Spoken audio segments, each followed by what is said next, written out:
Hello, everyone, and welcome to another edition of Live after SmackDown Live. I am Tanya Rogers, not Andrew M. Swift this week. No, it's 14 Fitzpatrick. Say hello to everyone. Hello, hello, and thank you once again for inviting me to your wonderful show. Andrew, if you're listening to this, good luck on your spiritual journey on Shangri-La for your next 28-part epic series article on Bailey and how much he hates things currently going on in the women's division right now, I guess. Best of luck to Yeah. you in your spiritual monk journey. Yeah, we can get. So usually, Andrew and I, we kind of, at first we were just doing one thing about Raw, and then Raw got to be this thing where, you kind of had to discuss it a little bit more in depth. So we saved it for the end of the show. So you want to save Raw for the end, or you want to discuss it now? Because I know you weren't able to watch much, right? Yeah, my once again my backup TV was out of commission again, so I wasn't able to watch most of Raw. I did watch the end segment, which Tanya will have a lot of words for. Let's save that for the end of the show. Let's keep the viewers. Okay. Well, we get into SmackDown Live, which, unlike last week, as people who watch the show will know, I wasn't really high on it. I was like, but they've turned me around. So I am actually taking Andrew's spot in doing the review for K-side seats this week. So you guys will all get to read how much I actually like the show. But we're going to start off with the opening was showing James Ellsworth, and he was getting ready for his big match tonight against AJ Styles for the WWE World Heavyweight Championship. And we could just jump into that. I'll go into more in depth in the review. But what did you think about it first? The opening segment or the match itself? Like the whole angle for the whole show. What are your thoughts? Okay, the whole angle for the whole show. It would have been great if it was just James Ellsworth, because James Ellsworth is a shockingly good promo, very good at selling, and the match itself with AJ Styles was great because AJ carried the match and Ellsworth was basically a broom. A broom that sold very, very well in every spot and segment that they did. Unfortunately, they had the black cloud hovering over them that is Dean Ambrose. Good Lord. I wanted to feel sympathetic to Ellsworth. I wanted to enjoy the fact that AJ Styles was beating the living tar out of this fella and giving him sympathy beyond... I mean, they were chanting Ellsworth chants in the arena in Denver, Colorado. Yep. That's the sign of an angle working. And every single time it was like Dean Ambrose pulled the brakes on everything and went, well, here's silly thing number 5,089 that I'm going to pull out of my hat this week. And much like Things and Stuff has her Cena bubble, I have started to develop a Dean Ambrose bubble. Everything that touches Dean Ambrose is something that turns out to be more frustrating than it's actually worth. If Dean just wanted a rematch for Styles for the championship, he could have just done it without, unfortunately, dragging Ellsworth through the mud. He did manage to help Ellsworth a little bit in getting over, but it was mostly Ellsworth himself being charming and likable. Something that WWE doesn't really have with a lot of their faces right now, which is rather strange, don't you think? Yeah, it is. Well, that's all. Those are all your opinions. That's all you have to say. I mean, I would like the match. I'm not sure what exactly kind of stipulation they're going to have for the Ambrose-Styles match, or they're going to continue this Ellsworth-Styles feud for another week, because Ellsworth did win the belt. He won by disqualification because AJ decided to beat the living tar out of him. So I really, really am not sure where they're going with this, apart from the fact that Dean Ambrose is involved and it's going to hurt. Well, oh, okay. Well, I know how you feel about Dean, but I have to say, I was very more receptive to his interference this time because he wasn't the referee. Like I just took issue with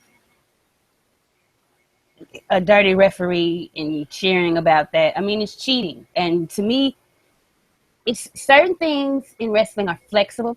Like if a bad guy cheats and he's been cheating the whole match, I'm not gonna hold it against the good guy for like stooping to his level to cheat to win. But like, I just didn't like the whole fact that Dean Ambrose was the referee and he couldn't be touched, but he could do whatever the hell he wanted. And he just decided he was just going to make a joke out of the whole thing. I know it was a joke, but I just didn't, I just, with me. But I thought what was done tonight was very good. I actually found Dean Ambrose to be funny. It made sense because he was just messing with AJ to piss him off because this is all to get himself a foot in the door, which he did get. If anybody who watched Talking Smack, they saw Styles was angry enough to agree to a match with Ambrose, which he said he's already beaten him. So if Ambrose beats AJ next week, he gets another title shot, which is what Ambrose is going for. Those are his methods. All of that was consistent with his character, and I thought his ad libs were funny. I did. I thought it was funny. I actually liked I his sales pitch promos, I will say that, but just the problem is that AJ Styles is now being dragged into another feud with Dean Ambrose, and none of the feuds that Dean has had with AJ have done all that well. And the reason they're doing this is, of course, because John Cena is away, and he's doing, I think, what is it, American Grit Season 2? yeah, I think so. And that is the hot feud. Instead, we're stuck with a cold hot pocket feud in Dean versus AJ. And I'm like, why don't they just stick James Ellsworth again into this feud? He's obviously got more. He's got more face support than Dean does, at least. He's got more face support than like anybody else on the roster. They were chanting Ellsworth like Goldberg. It was Ellsworth, Ellsworth. I could not help but to smile, and I'm still not a fan. I'm not, but I couldn't help but to smile because of how he's gotten over the way he has. It's nice to see. I liked it. I enjoyed it. I'm going to tell you, I did, really did. Mhm. And I agree with you because that part was enjoyable. I would have liked to see more with Ellsworth and Styles instead of just It's just that unfortunately, like I said, Dean did kind of drag the match down a little bit with his interference, but not badly. It's just so hard to read this guy because like. One minute he's cutting really good promos down in FCW. The next he's just the guy that is used for people to punch in the face. I mean, if it weren't for the fact that Seth Rollins exists, Dean would be the most frustrating member of the Shield because I've seen good Dean Ambrose. I've seen what he is capable of, on the independent level, but just for some reason, his WWE run has just not clicked with me. And I Well, guess yeah, that's why I'm the most upset with Dean is because I've seen him put in good work. And it's disappointing to me. Yes, I was a Dean Ambrose fan at one point. I saw all those promos he did down in FCW. I saw the match he had with William Regal. It's that lingering disappointment that this guy has not been able to, oddly, fill up to his potential. Because the potential is there, it's just he seems to be defiant in doing things his own way when his own way isn't working.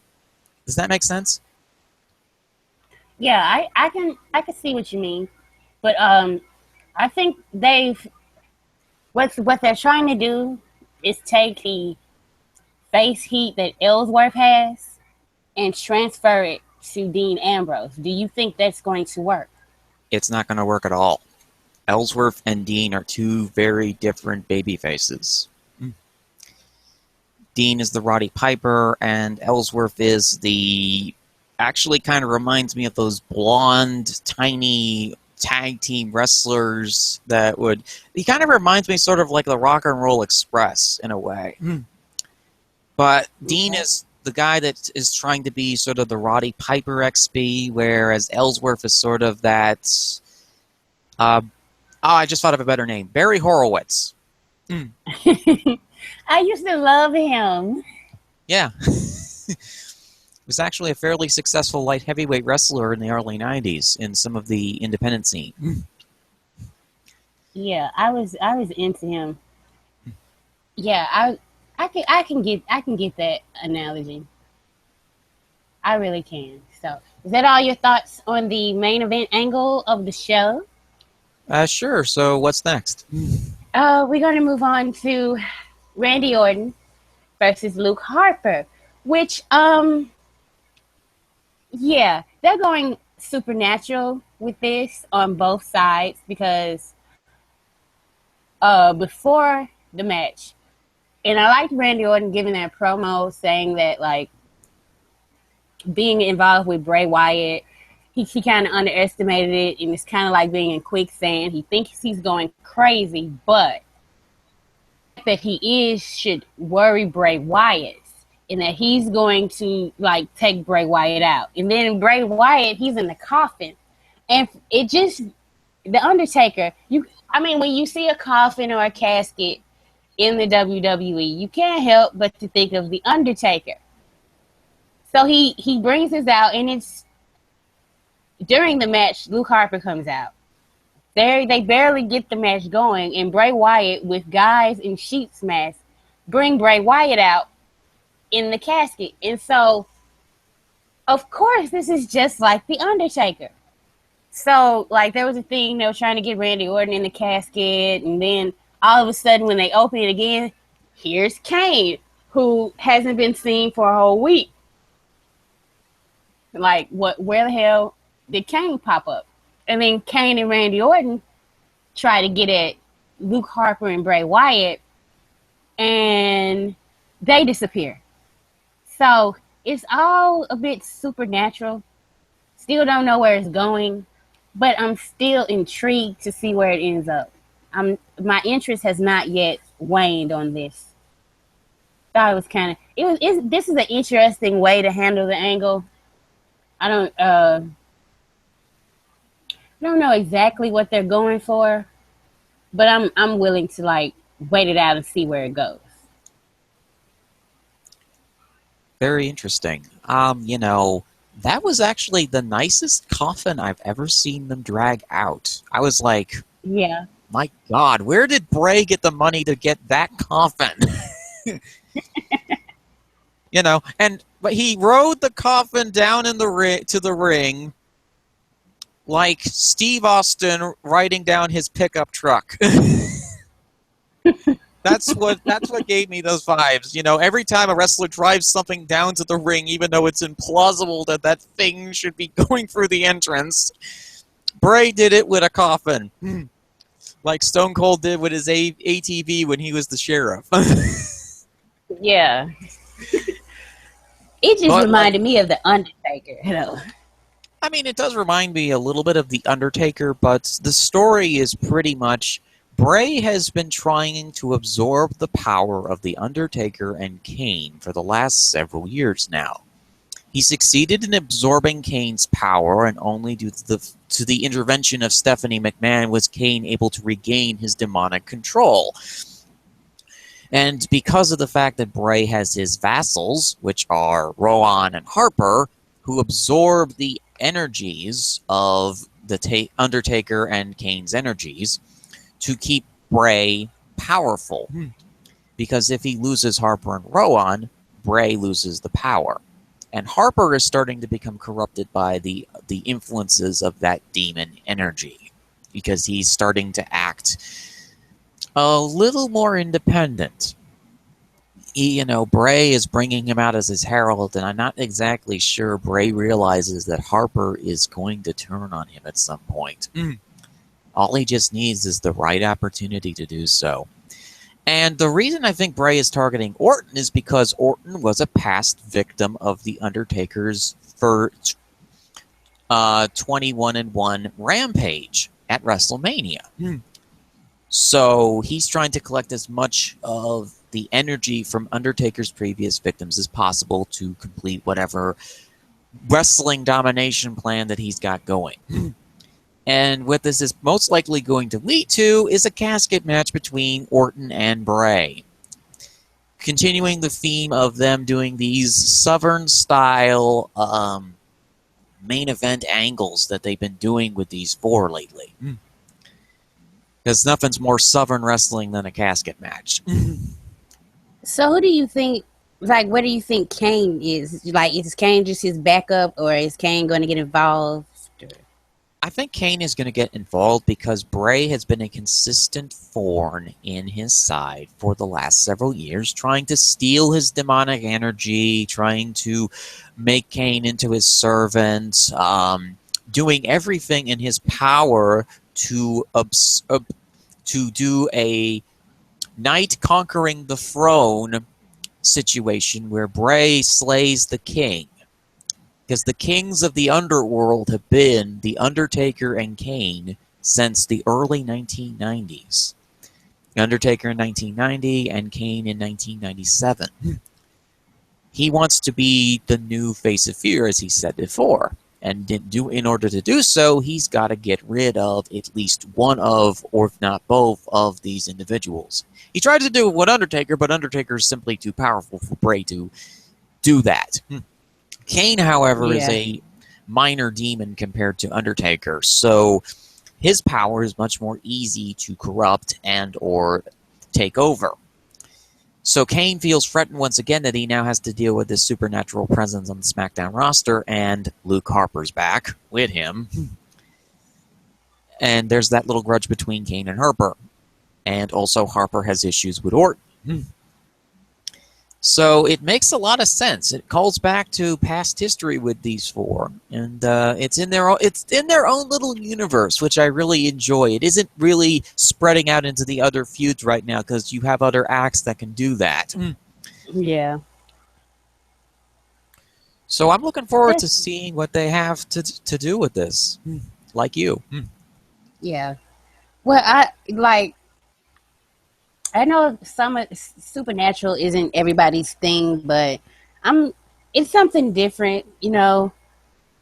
One of my favorite feuds of the year has been the Broken Hardys versus the Decay, which was like not at all like anything else that TNA was putting on, and that's the reason why I appreciate it.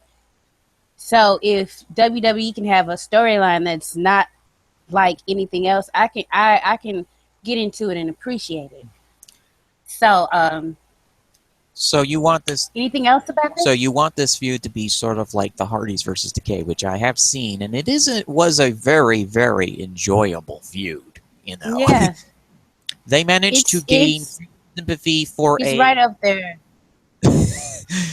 They managed to gain face sympathy for a what do you call those things? A droid?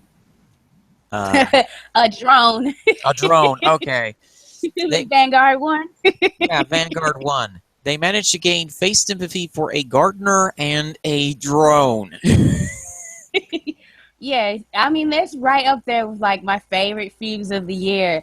Like, the feuds I enjoyed more than that were Miz versus Ziggler and Styles versus Reigns. Those are the only two I enjoyed more than the Decay versus the Broken Hardys, though. I mean, they were channeling their inner TV horror movie hosts with that feud, with Hardy basically becoming a North Carolina version of Dr. Frankenfurter from Rocky Horror Picture Show. Do they have those kind of those horror televised shows down in Carolina? Did they used to have those? They were all over the country back in the day. Yeah, I'm sure he's watched some of those. I'm sure there has to be some kind of inspiration. I think he pulled inspiration from a lot of places. Well, let's not get on TNA. Okay, let's move on to the next topic, which was the #1 contender for the SmackDown Women's Championship, Alexa Bliss took on Naomi tonight. And if Naomi were to win, she would be put into the conversation for, perhaps either getting into the match against that's happening on November 8th, where Alexa Bliss finally gets her title shot against Becky Lynch. Or maybe she even took her spot. We don't know. All Daniel Bryan said was that him and Shane would have to have a talk. But that talk would not be necessary. Because Pixie Hulk smash! Naomi, the glow should not have crossed the Pixie Hulk because Naomi got in the way of what Pixie Hulk wants, which is that women's championship.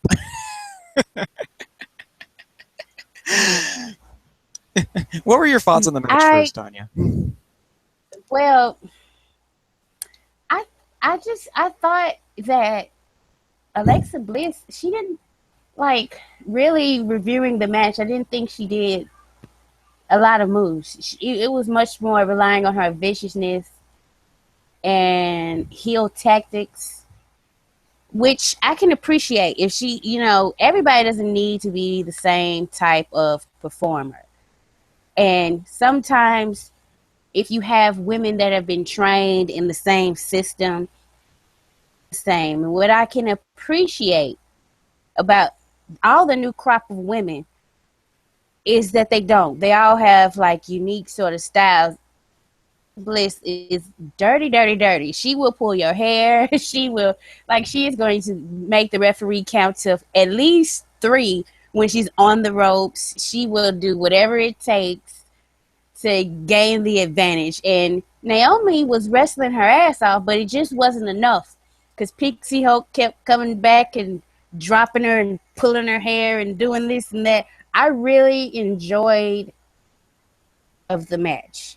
That I know Naomi she gave her best shot, but it just wasn't good enough. And in the end, a twisted Bliss ended all of her hopes and dreams. Yep, the Pixie Bomb, as I call it, just destroyed Naomi. I really like the psychology of this match. Naomi was the more athletic and capable competitor, where Bliss had to rely on her smarts in order to get past this obstacle.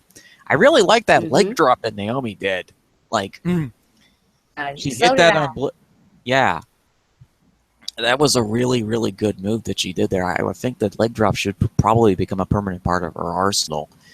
But Naomi took one too many chances into the air, and Pixie Hulk caught her. And when you get caught by the Pixie Hulk, what I find funny is that they compare her to Harley Quinn.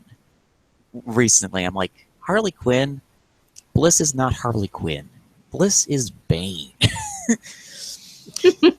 Okay, and if Becky Lynch is not careful on November 8th, she's going to end up like steampunk Batman. And Alexa Bliss will destroy her like Bane broke Batman's back. And will be the tiny tyrant of the SmackDown women's division. She's like, oh, hello. Hello, Becky Lynch. I will break your back.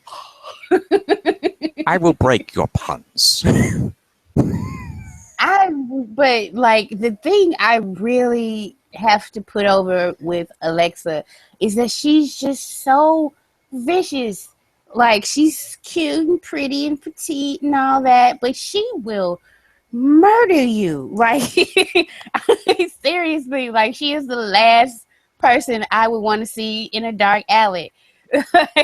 Yes. I'd rather come up against Bray Wyatt and Braun Strowman and who else? Nia Jax. And Nia Jax all together. That's what's up. I see Alexa Bliss. I am running the other way. She is just so mean and vicious, and oh my goodness, she really is 5 feet of fury. 5 feet of fury that just so happens to live in Freddy Krueger's nightmares. Right? Goodness. I think I wouldn't, if she were to beat Becky Lynch, I wouldn't be mad at it. I really wouldn't. Especially if she starts showing off some of her viciousness, what that she showcased down in NXT. For those of you who are unfamiliar with Alexa Bliss's Carpenter squashes, please go see those. They are some of the funnest matches that I watched in NXT over the last year. Her destroying Tessa Blanchard, her destroying Rachel Ellering, her destroying everybody in her path. With viciousness and fury of somebody who's 7 feet tall and weighs 500 pounds. Yes, really. She wrestles like she is the biggest, baddest ever. And whew, scared of her. Okay. You can thank REI for that nickname, by the way. I came up with Pixie Hulk, but she was the first person to notice how viciously evil Alexa Bliss was, and I was like, I think you're onto something here. And everybody else was like, no, it's not possible she could be this vicious, destructive heel, and she turned heel, and she shocked the world. Yeah, in a very good way. So, yeah, that was a great little match. Looking forward to seeing what her and Becky Lynch finally get to do. So let's go to the next women's angle on the show, which... Ooh, boy, this was fire. Off by saying Carmella is confirmed now the worst. Because everybody, it's like the one big unspoken thing about WWE is that Nikki Bella and John Cena are a couple. They've been a couple for a while now. They've been a couple on TV since Total Divas was been on TV. So Carmella comes out and says she's going to spill the tea about Nikki Bella. And she begins to mock every single Nikki Bella hater I have ever disliked on the internet, saying that she only got there because of her looks. And how does she use her sister in the ring when she's the better wrestler? But anyhow, and then said she can do whatever she wants because John Cena's her boyfriend. I was just like, oh, are we going there? And I was so glad when Nikki was like, shame on you, and the crowd was like, shame. Right. That's exactly right. A great line where she said, she was describing what fearless means to her, and she said she's not afraid of a boss or a queen, and definitely not the princess of Staten Island. I was like, yes, Queen Slay. Oh my goodness. This is why, other than Sasha Banks, Nikki Bella is my favorite female wrestler ever. Seriously, I love her so much. The way she conducted the promo, I thought she couldn't talk. I guess when she has material she cares about, she can get the promo across, because this was miles away from I wished you died in the womb. This was so much better than whatever they had her doing back during that feud. I don't know where this Nikki Bella has been as far as promos go, but it was great. Well, and Carmella is the worst. Okay, Carmella is indeed one of the more improving and intriguing stories right now in the women's division. She's the smallest person in this division, not named Pixie Hulk, but she's built like a tank, and she's become incredibly vicious, but in a different way. She's conniving. She takes advantage of situations, and she's now adopted this persona of wanting Nikki Bella to sleep with the fishes. And it's enjoyable to see her just poke the stick, poke the Nikki Bella, and she's getting her madder and madder, but in most cases this would work to her advantage, but not with Nikki Bella. Not when she has the Bella Hammer. Not when she can level you with one hit. And she tries to do this whole thing where she's, oh, well, John Cena's your man. You can get away with pretty much everything around here. And she's so angry. She has let her jealousy and hatred of being upstaged by Nikki Bella consume her. And it's the most enjoyable thing to watch. And Yeah, it is enjoyable. And Nikki's promo, she had the right alignment to say this promo. She didn't have AJ Lee biting at her ankles this time. Seriously, I hated the pipe bombshell. I didn't like it either. I thought it was incredibly demeaning to everybody on that side of the roster to have AJ Lee say these things about people without consulting them first. A rebuttal, a reply. And, like, it was very hypocritical because she was standing up there saying all that. Boo-boo, you were with CM Punk. Yeah. So couldn't somebody say... And then her character, by the way, got famous by being with Daniel Bryan. Then she hopped from Daniel Bryan to CM Punk, to Kane, to Cena, to Dolph Ziggler. But you're standing up there talking about how these women have cozied up to the right people. Okay, but she was a heel, so the crowd was cheering, which they shouldn't have been doing. But for her alignment was correct, but it wasn't the right climate. Like, it wasn't the right time. Like, if you had a heel cut their promo now, I believe they get the proper response. But for the way the division was being treated and for the way the women were, and it wasn't the right time for that promo. That's what I'll say about that. Mm-hmm. I mean, they were trying to start up. They were trying to start up something in the women's division, but that something turned out to backfire, like a lot of their plans that they've done. Because when you get two people like AJ Lee, who's hot-headed and headstrong, and the Bella Twins, who are hot-headed and headstrong, it's like introducing a bunch of cats to water. They are going to try and rip each other's throats out, and that's what the Bella Twins and AJ tried to do to one another. And it was ridiculous, because it's not helping anybody to do this. What we found out is that it didn't really help anybody. Instead, it exasperated the situation, created one of the biggest divides amongst the fandom, in that you've got people who are joining the Bella Army, you've got people on AJ Lee's side, and then you've got all the other people who are confused, like, why aren't they giving X a shot? X being any female wrestler. Which still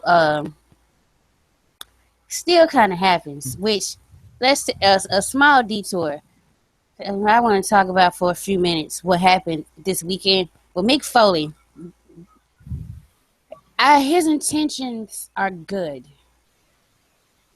but he was corresponding with a fan in DMs on Twitter, talking about why Summer Rae at the moment wasn't getting pushed. Here come all these people. Like, come on, let's face it, people. Summer Rae is not a good wrestler. She's not. Like, I am a fan of her character work, but she is awkward as hell in the ring. She is. I've seen enough Summer Rae matches when the best you can say is, that was pretty good about any match you've seen of hers. Like, and then why is it that you have to cut time from Sasha or Charlotte and give Summer Rae time? What about all the useless, like, Golden Truth, Shining Star time, or Titus O'Neil? Why aren't you saying, why are these guys on TV? Put Summer in their spot. I just don't understand the mentality of some female wrestling fans that feel like they have to tear down other women to build up women who aren't getting time. That's not helping. It is not healthy at all. And I agree with you. You know, I said it on Speaks a few months back on one of the shows. I'm like, I know. You have to be supportive of these people, not just of one person, but of the rest of them, because they are in a male-dominated environment. And if you go after one or two of these, three of these people, they're sooner or later they're going to get the idea into their fixed skulls that, well, we can just push the rest of the division down if everybody's saying this. What you say on the Bird thing and what you say on Facebook, they do read it.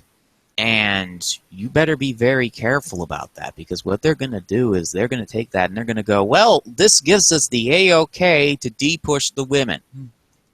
So your fave might end up jobbing to somebody unintentionally because you did this. And the more that they poke at Santa's evil herald, Mick Foley, the more repercussions there's going to be for the women's division, because suddenly Mick might not be so nice about the women's division anymore. Suddenly he might just get that egotistical idea that, like many of these ring veterans have, that I need to get even with these young'uns, need to prove a point to them. And he'll do something stupid to cause this to completely train wreck. He actually, I think it was earlier today, I'm sorry, he did do something stupid by going ahead and saying that Sasha and Charlotte were going to be the main event. And then everybody lost their mind and people started reporting, oh, it's officially the main event. And then somebody in WWE was like, you better correct that now. And then he was like, well, they haven't really picked out the match order yet. So, which, like, usually they know, not if they don't know the whole match order, they definitely know which match is going on freaking last most of the time. So he might have just put his foot in his mouth trying to, and I think it was to make up and overcompensate for what happened with this situation on Twitter.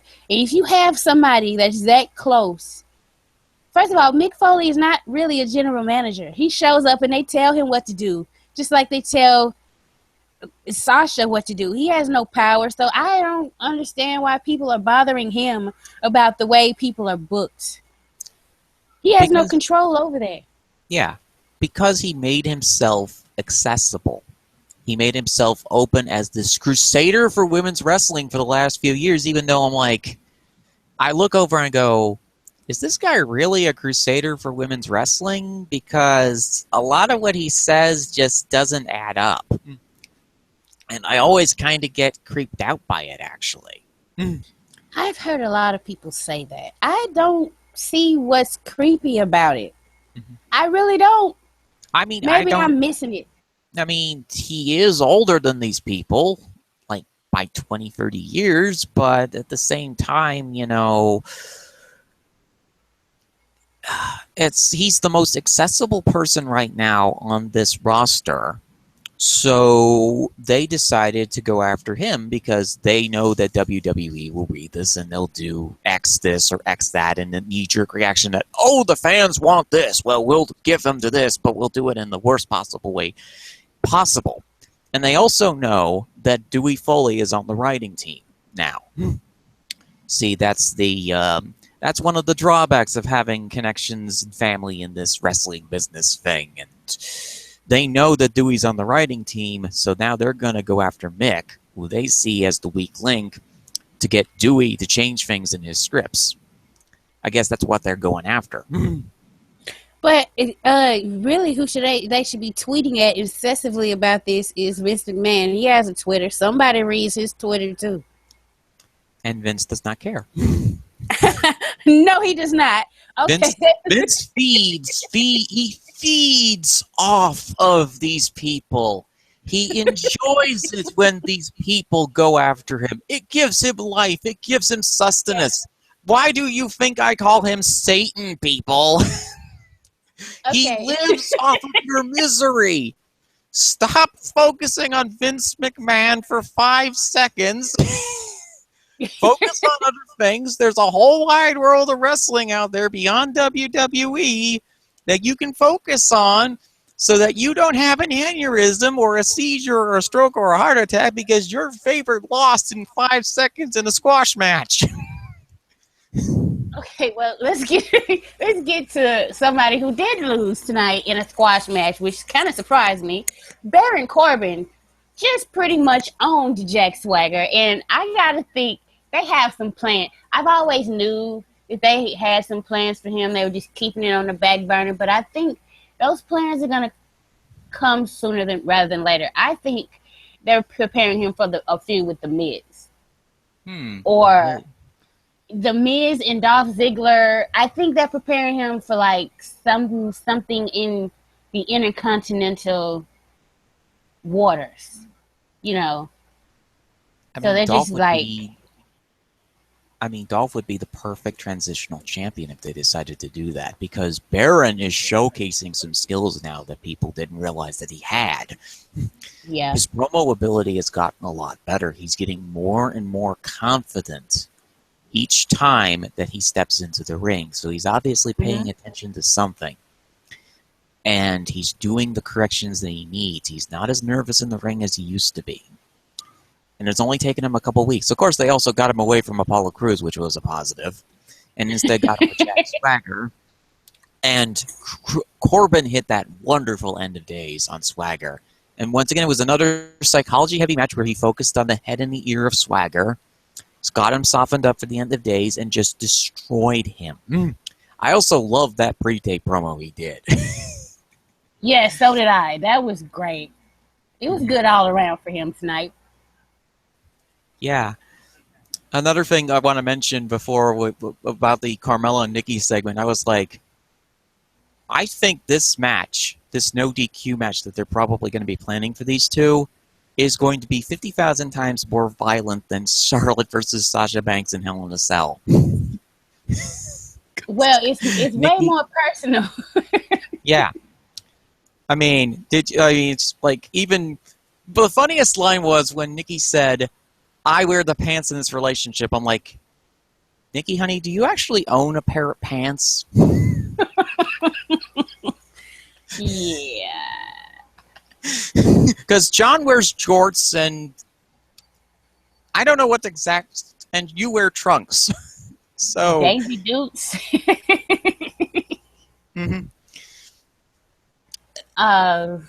Yeah.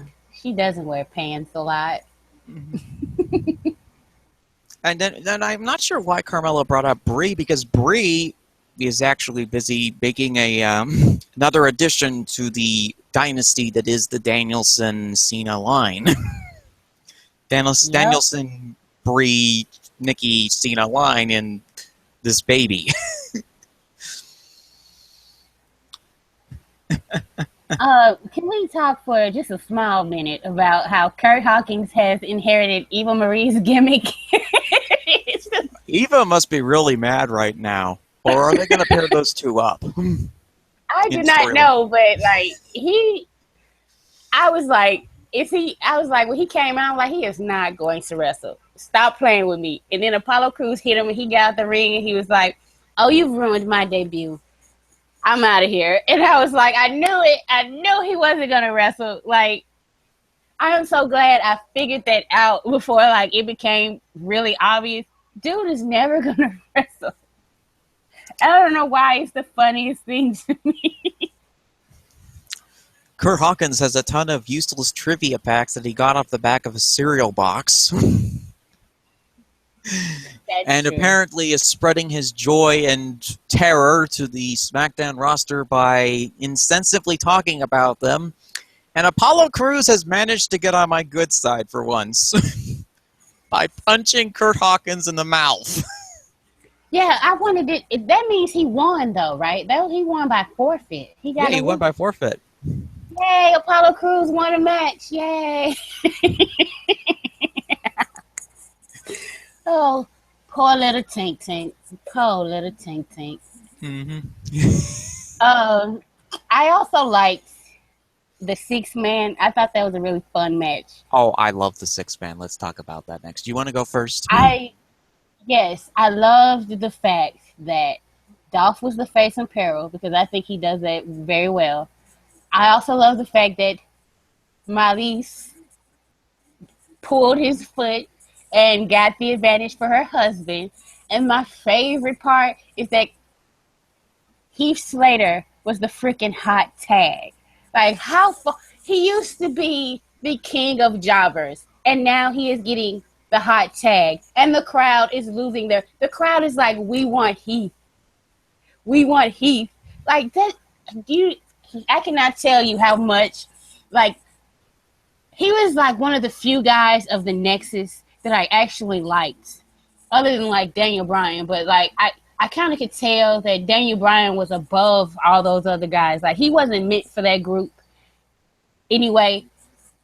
But like he was always like with the Southern accent and the way he carried himself, and he always like, I think even when he was on the game show, he was calling himself the one man band, and I always enjoyed I just enjoyed him. I always thought he was funny and entertaining. And the fact that he's not only a champion, but he's over and he's getting hot tags. Love, love, love it. Like, I just had a big smile on my face when he got into the match. And I also like the fact that the Miz's team won, and I liked how they won because they're keeping it dirty. And I appreciate that when heels are supposed to lose clean and win dirty. I'm so happy that you enjoyed that match because I enjoyed it as well. Because this was a well-oiled team that Miz and Maurice have managed to scheme and construct together. Because this is a team operation. We need to understand this very quickly, is that these two are the best schemers right now in the WWE right now. In the world of schemers on the SmackDown roster, no one can out-scheme the Miz and Maurice. His muscle.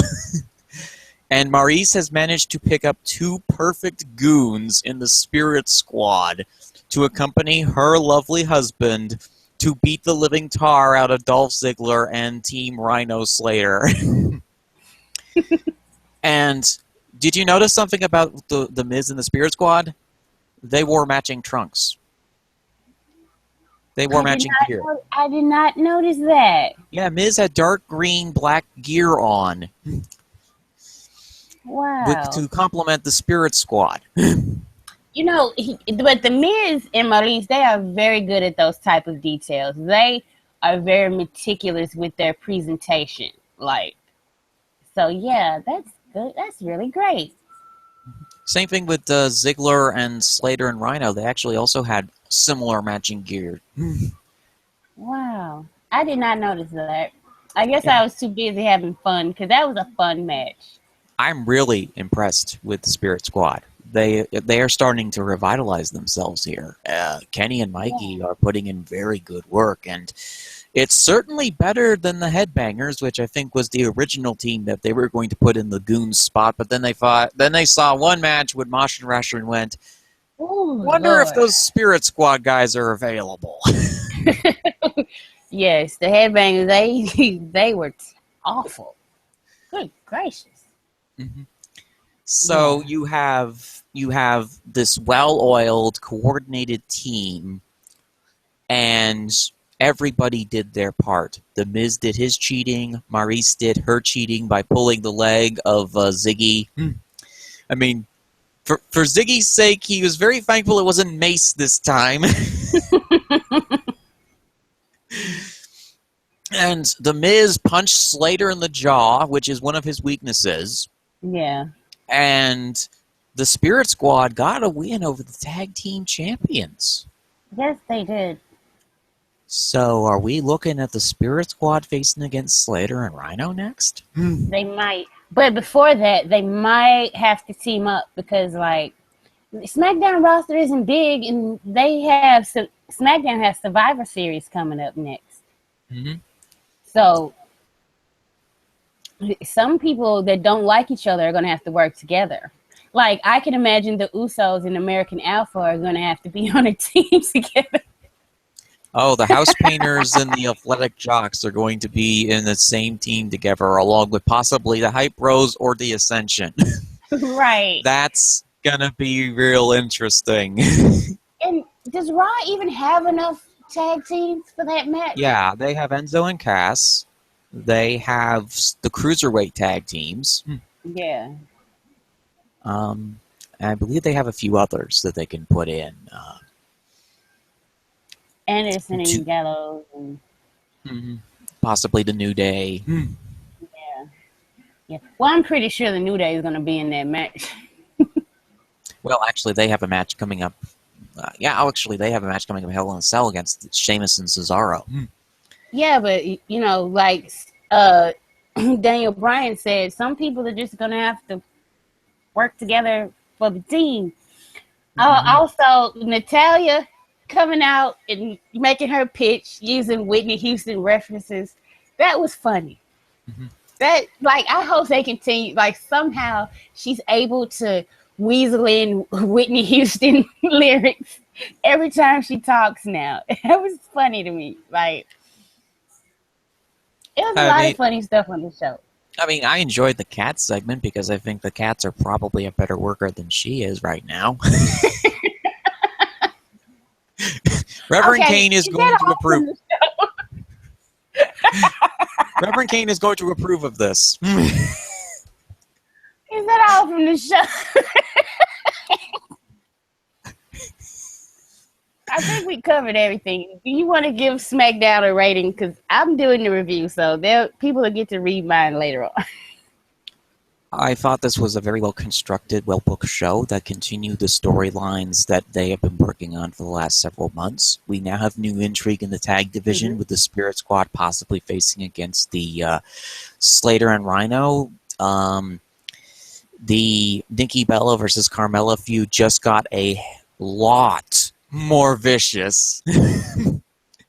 And Alexa Bliss is proving that she is one of the top heels on the roster right now. If Mark Henry ever retires, they should give his theme to Alexa Bliss, or just dump Braun Strowman's theme over to Alexa, because that initial roar, that's Alexa Bliss. That's not Braun, that's Alexa. And we also have the continuing feud with the Intercontinental Championship, the continuing feud with AJ and Dean. I wonder how they'll sort it out next week. I know that they got a match coming up between Dean and AJ, which will probably lead to Dean winning, which, oh boy.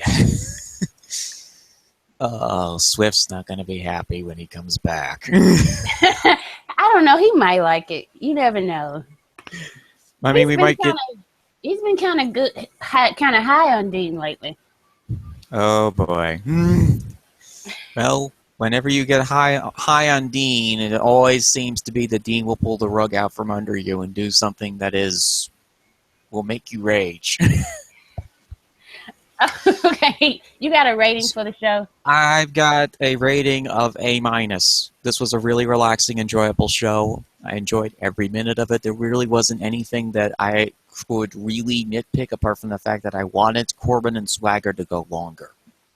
That was the only thing. Oh, okay.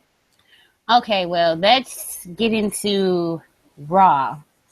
Let me just say, I only watched the last full hour of Raw. I was switching, because Monday nights are my reality TV nights, so I got to watch my reality TV, and then I'll switch between commercials. But one of the things I wanted to notice is that I heard Seth Rollins call Chris Jericho Sparkle Crotch. And my initial reaction, stupidest thing, wrestling is so dumb. Like, this is stupid. And then, like, 2.5 hours later, I'm sitting here laughing at Sparkle Crotch. So maybe they got me. A big thing that happened was that Goldberg returned. And I know he popped the rating. Ratings went up. Everybody's like, oh, well, he's a star. Put the belt on him. And everybody knows how I feel about part-timers. And I also was reading online that Vince McMahon, who, like, he is way more out of touch than even I thought he was surprised by the reception Goldberg got. And Goldberg might be coming back for more matches. Now, let me just say, I usually rally against part-timers. Not in this case. Yeah, put the belt on him. Matter of fact, put the whole damn company on him. Like, if they're not going to go with the guys who show up every week, Then tell Goldberg to come show up every week. Tell him to work house shows so he can get some attendance up. Don't just pop a damn rating on a show where you pretty much didn't do shit else. Like that's the thing that bothered me. It wasn't that Goldberg was there. Everybody, why didn't you know more people were gonna watch because Goldberg was coming? Why didn't you do something better with the rest of your talent? Like, that's what irritates me. I've never been a Goldberg fan. I'm still not. Still don't like him. Still don't care. Don't care how. I don't care about none of that. But if he's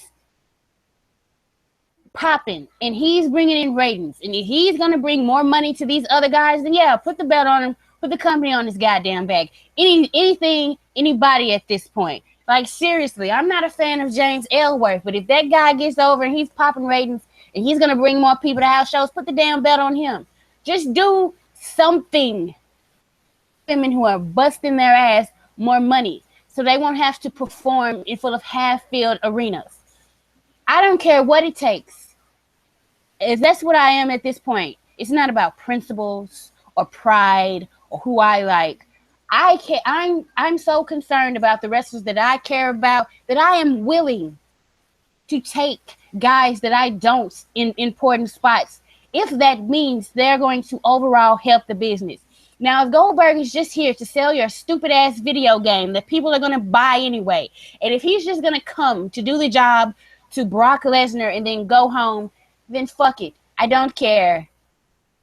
It's temporary, and that's not really going to help anybody who's actually wrestling in the company. That's my only point. That's the only point I have with Goldberg. If you do something with him, then do something that makes a goddamn difference. And not just use nostalgia and use the people who actually put in the work years and years ago to actually make people stars and rest on that every once in a while to pop a rating. Because, like, what is that going to do in the long term? It's not going to do any good. Goldberg is not going to be here to help in the long term. And I don't give a shit, and I'll continue to not give a shit. And that's all I have to say about that. What are your thoughts, Stevie?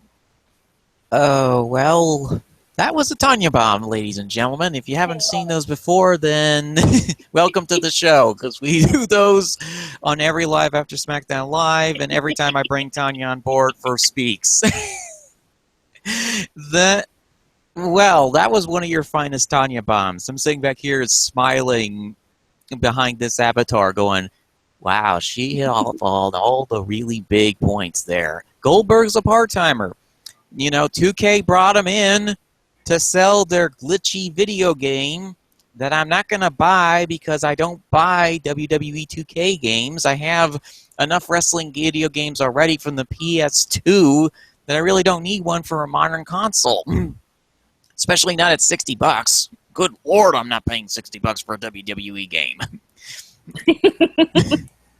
I don't pay $60 for any kind of video game. I usually wait until it's deeply used or on sale or I can get it with a gift card. I think it's completely silly to buy games or pre-order them because, you know, just wait a little bit. You know, unless it's a game that you really, really, really want and can pay with a gift card, then you can go get it. But they brought him in because Goldberg wasn't willing to work with WWE, and they were able to do the 2K connection to have Bill Goldberg come in, pop the crowd, do the Goldberg thing, and he's going to be facing Brock Lesnar at Survivor Series? And, wow. I mean, the story here that they're telling is the great warrior Goldberg coming in to try and slay the beast and his 1,000-year-old ancient immortal wizard of a manager. You know, he's doing it for the kids. And I'm like, well, little Timmy's going to see an execution at Survivor Series, unfortunately, there, Goldberg. None of that holy water from Valhalla is going to save you from Brock Lesnar. especially when you two collide in what is going to be a clumsy, fumbling match. Because I remember the last time that these two went off in the Sacred Square Circle and managed to produce a disgrace that was one of the worst WrestleMania matches of all time, many people say. The one at WrestleMania 20. And I have to look forward to reviewing that. And seeing what you guys do, because there's a 49-year-old Gil Goldberg and a 30-something Brock Lesnar who's gone through so many issues this year with the USDA and UFC and all these drug testing issues that he's had. What kind of match do you think that those two are going to produce in the ring? Think about that for 5 seconds here, folks. What kind of match will they produce? Because all I can see is horror. And I generally don't mind watching horrifying matches that unfold, and this will be one such example. I'm just hoping that this match ends mercifully with Brock's wife, Sable, coming out with a club, bonking Brock in the back of the head, and dragging him back to the cave for dinner and snoo-snoo. Because that's the only way that this match will mercifully end, or Shane McMahon is going to get that annoying money jacket and come out and say, "Oh, I want to fight Brock Lesnar," despite the fact that he got destroyed by Undertaker last time. Yeah, this will not end well, and all to sell a silly little video game. This is what video games has wrought upon the world of wrestling. This evil known as Bill Goldberg versus Brock Lesnar 2, live in Survivor Series. Oh, God. I wonder how, because Canadian fans tend to, instinctively sometimes just do the opposite of what American fans do. So I wonder how this is going to be received in Toronto. If I do watch the match, because I still haven't decided yet, because I don't care about either one of them. That probably will be the main reason to watch it, just to see how the crowd reacts. I mean, the other matches on Survivor Series, it looks like, I think that this Hell in a Cell match between Rollins and Owens will be their last until the next Raw pay-per-view, which I believe is Roadblock or the Royal Rumble. So they're probably going to do Jericho Owens at Survivor Series. And God, I'm sorry. God, will that be... Oh, you're laughing. Yeah, that's going to be an equally as horrific match, because you've got 45-year-old Chris Jericho with his beer gut and tattoos versus Kevin Owens, who has been sort of phoning it in lately. Although it's understandable because he's dealing with Mr. I Wreck Everything, Seth Rollins, lately. How much money has Seth Rollins managed to flush down the toilet with all the people that he's injured and the ratings that he's not drawn? He caused Raw's ratings to drop 13% last year. Don't think I haven't forgotten about that. I'm just waiting for them to pull the trigger on Owens Jericho, because at least that will be an experience. Not sure will be a good match. Maybe Jericho will get some motivation because he's wrestling in front of the home crowd of Canada, even though he's from Winnipeg, and probably will be booed out of the arena by people who are from Toronto. Oh, Jesus. Rollins, I don't know where Rollins goes from here. I mean, I think he's going to lose. He's going to end up being on a team. I think his next big match is going to be against Triple H. Oh, boy. Woohoo! Cannot wait. Yeah, boy. Yep. You're looking forward to it, or are you dreading it? Oh, God. I am Triple H. Unless, I mean, if it's a gimmick match, I'll like it. But if not, no, I don't particularly care for Triple H wrestling. So yeah, I mean, if they Raw do, is bro, I mean, if they do the Raw's match where Triple H is teaming with Stephanie and Mick Foley turns evil and decides to unleash his evil Santa powers because he is Santa's evil herald, and has a team from Raw face against Triple H's team, which will probably be a few NXT debuts. I could see a team of like him, Joe, Nakamura, uh, um, somebody else from NXT, and Stephanie, of course, in this like 5 versus 5 match for like the control of Raw, mm-mm. just to get Mick out of there. Uh, sheesh. Well, I enjoy SmackDown. Also, I cannot yeah. do Raw anymore. I mean, I like some of the things they're trying to do. I mean, the idea of Braun Strowman destroying Sami Zayn fills me with joy and happiness. Yeah, I know. Yeah, you know what? That is interesting because for all the flaws I've ever seen in Sammy's character, I do enjoy him in the ring. And seeing him work with Strowman will be very interesting. But I mean, he can sell I'm deficit. looking forward to the 2 of the Hell in a Cell matches coming up. So that Sasha versus Charlotte and Reigns versus Rusev. yes, because I think Roman Reigns and Rusev probably going to open the show. I think they're going to space the Hell in a Cell matches out to where one's going to come on real early, and that's going to be the United States Championship.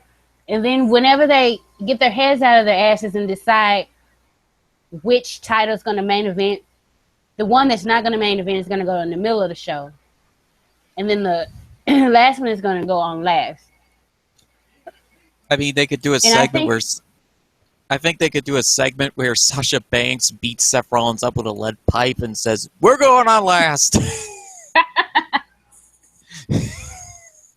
Yeah, that means we only have 2 Hell in a Cell matches. That would really work for me. Cuz like I just don't understand that feud in no way whatsoever. Like, why did you put Rusev and Reigns in the damn Hell in a Cell then? Like, and like, honestly, that's the only match that the only Hell in a Cell match that I'm not worried about, because Rusev in their brawls have been vicious as hell. So I can imagine what they're going to try to do in the Hell in a Cell. And I just hope they don't try to limit the women because they're women. But I just don't care about Kevin Owens facing. I don't care about Kevin Owens. I want him to turn face. This dude that I'm seeing every week that's carrying this belt, and this is not. I don't know this guy. This guy was not the Kevin Owens I got when he first came to NXT. I don't recognize this dude, and he can go somewhere and go and find the other Kevin Owens and please bring him back. Yes, please have him just destroy everybody that's annoying me right now. Everybody. Like, why is he even dealing with Chris Jericho? Like, seriously. I just want him to bop it. As soon as Jericho opens his mouth, just smack him in it. Like, why do you need a best friend? Dude's cutting into your check, into your TV time, into your spotlight. Get rid of him. Like, that's the thing that really, like, they gave the belt to Kevin Owens, and ever since then, it's just been blah. That's really what's irritating me about Raw. Is because they now Kevin Owens has this annoying, condescending, weasel who says he's his best friend, but really, really wants that red shiny thing that Kevin Owens has in his possession. And is doing the Chris Jericho thing where he tries to weasel his way into title matches for whatever reason because he's this annoying troll, much like Dean Ambrose, that just simply won't go away unless you put him in a coffin and send him off to Siberia. God. Yeah. Well, you have any more thoughts before we wrap this show up? Because I got to finish up the review. Did the commentary team seem off on SmackDown tonight, or was it just me? Because Mario made a lot of mistakes. He did, and I call him Mario on purpose. I know how to pronounce his name by now, but that's my gimmick, so I just mispronounce his name. Yeah, because he was tripping over his lines, and then of course, I'm starting to turn on Otunga. Starting to. I hadn't really heard all of his annoyances until now, but in every segment he was in, he was like, well, Miz is just jealous because, he doesn't have an Academy Award. I'm like, dude. But, I liked JBL in the main event, him panicking that Ellsworth could have won the title. I actually enjoyed that. Even Otunga had the chin who got the win. I thought that was funny. But otherwise, the rest of the show, they were kind of off, kind of tripping all over the place. I mean, I was half expecting Otunga's wife to walk down the ramp and just slap him in the face when he did that segment with Miz and Maurice. The Academy Award thing. Because, don't drag me into this, honey. Don't drag me into your madness. I already have enough madness on my own to deal with being a Hollywood movie star. The thing I've always said is this: the only thing that SmackDown would improve on is if they had Corey Graves. Then the show would be so much better. Mr. Sarcasm versus Mr. JBL, that would be a very interesting pairing.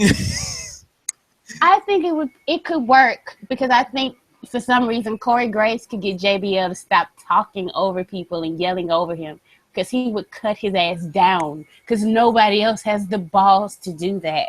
And Corey Graves would be like, well, there you go again. Can I get finished what I was saying? Well, him and Agent 47, Tom Phillips, have the ability to do so. All right. It's been fun. I enjoy SmackDown. The review will be up in about an hour or so. And that's all for this week, people. Keep praying for Raw. I don't know what to tell you. Yeah, we kind of trashed Raw. Thank you all for tuning on this edition of Live After SmackDown Live. The show will be up on both the Cage Side Seats YouTube channel and, of course, on this one, broadcasting live right now.